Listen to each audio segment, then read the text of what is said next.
Hi guys, and welcome back to OG Cars. Now, talking of dailies, we had the Laguna last time we spoke to you about dailies, and that was sold a long time ago, and we've actually had a new car for a few months. But what is it? Well, it may be no surprise to you at all, but we've gone Italian and we have bought a lovely new Fiat Panda. Now, you'll have to forgive this car being a little dirty. We're coming into winter, but we needed something to daily for the winter and something that didn't cost £1 million to fuel up every time. So we bought this. Now, this is a car that has actually featured on the channel before. So in a fairly recent video this year, I believe, we did a Fiat Panda review with the sort of Generation 1, Generation 2 and Generation 3, and we said in that video we'd never actually owned a Generation 3 ourselves, even though we had owned loads of Gen 1 and Gen 2s. So this was actually G's mum's Gen 3 Mark IV.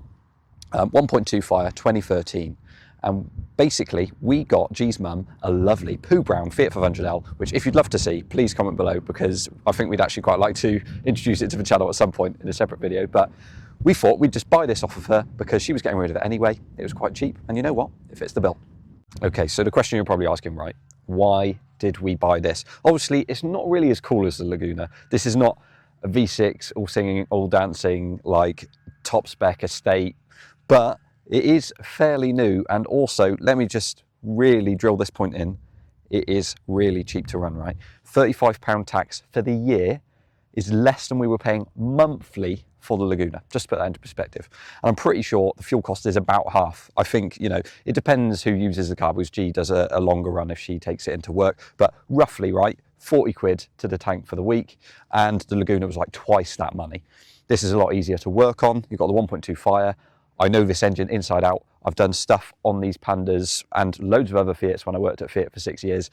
It just makes sense. This particular model as well is actually top spec, so it's the lounge with the alloys, we've got aircon, as well as the cheap tax. So it just seems like a really good all-rounder, really cheap to run. Aside, obviously, from, you know, the ease of working on it and the money side of things, we do actually really quite like this car as well, right? So obviously it's an Italian car. It's kind of like the bubbly version of the Gen 2 that we've already owned. Underpinnings are pretty much the same. We've got the same engine, so all that really cool. But we like the spec. We like that it's got the alloys. We like that it's got the aircon. Somebody's done some stuff with it. They kind of played with it. So you've got the Italy stickers on the side, which we did have to renew because they're all faded, but we managed to find them on Temu. And we got these lovely wind deflectors on there as well, which came with the car. All of this stuff came on it when G's mum bought it. And it's got the really cool blue interior with the weird like square patterns on it. Obviously everything is squircles on this car anyway. You'll notice like the center caps are, like everything is square, but squirkly. It's got a square with a circle bit on it. It's rounded. It's squircles. Squircles, right? Everywhere you look, squircles. Headlights, mirrors, it's inside, everything. The door cards, they say Panda on everywhere. I could go into this for ages, but we really quite like it. It's quirky, it's interesting, it's got a bit of character. And also, we'll lead on to it's still practical, even though it's a much smaller car. Obviously, we had the Laguna, big estate. This is a small car, but let me show you why this is still a practical car and does what it needs to do. So, this is where I would sit. And you've got, as I mentioned, this lovely blue interior. It's a little bit dirty, sorry guys. We'll clean it probably after winter at this point because it's just going to get used right through it. But the really cool designs, you've got the blue on the dash, and to be fair, working with so many Pandas and the dealers and stuff, I don't think I saw many this spec. People wouldn't really choose this colour. You'd get a lot of red and stuff, but people choosing the blue didn't really happen, so it's nice to see. And obviously, we've gained this lovely Apple CarPlay radio because you may notice in a previous video as well, we fitted that for G's mum, and now we're the ones benefiting from it, which is fine by me. I've got plenty of room in here, and well, let's hop in the back and see how that's looking as well. Now, do I have oodles of room?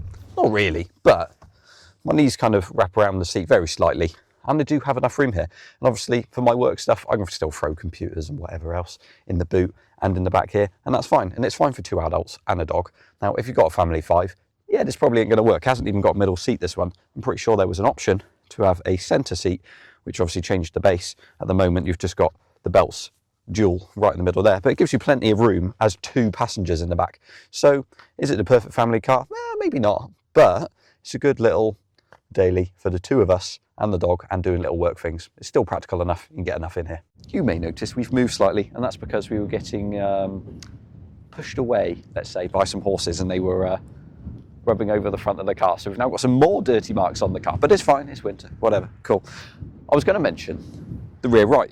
So this car was actually quite cheap to G's mum in the first place because it was a Category S. Now she's actually had it for a few years and unfortunately the paintwork wasn't the best. Now I'm not going to say it's the best now because yours truly has done a little bit of work on it, but for 20 quid, or maybe 25 quid, I got some primer, I got the right colour paint and I got some lacquer.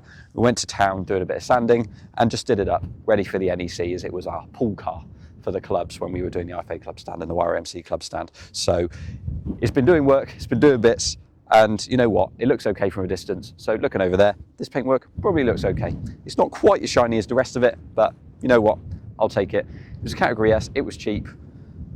You should buy a Category S if they've been well repaired because they can be cheap to buy and run, like this one. I think that about wraps it up for this video and for Phil the Panda. Now we've done, you know, a couple of 1,000 miles in this car already. We both use it quite a lot. It's just decent for the daily winter stuff, right? This is not our exciting classic collection. This is something that we can both just jump in, use. We've done a couple of 1,000 miles in it. It's great for that kind of stuff. Now, it's no V6 Laguna, sure. It's not, you know, as quick. It's not got quite as much room, but as with all the reasons in this video, it just makes sense right now. Now, this car, hopefully we have some interesting Pandino news for you guys at some point. Pandas to Pandino next year, maybe on the cards. Now, there's more news on that in another video, perhaps featuring the Italia 90 fairly soon, so watch out for that one. But in the meantime, there's some fairly suspicious looking clouds in the background. My hands are getting a bit cold and Phil could do with a wash now. So thanks very much for watching, guys. Like, comment and subscribe. We'll see you all in the next one.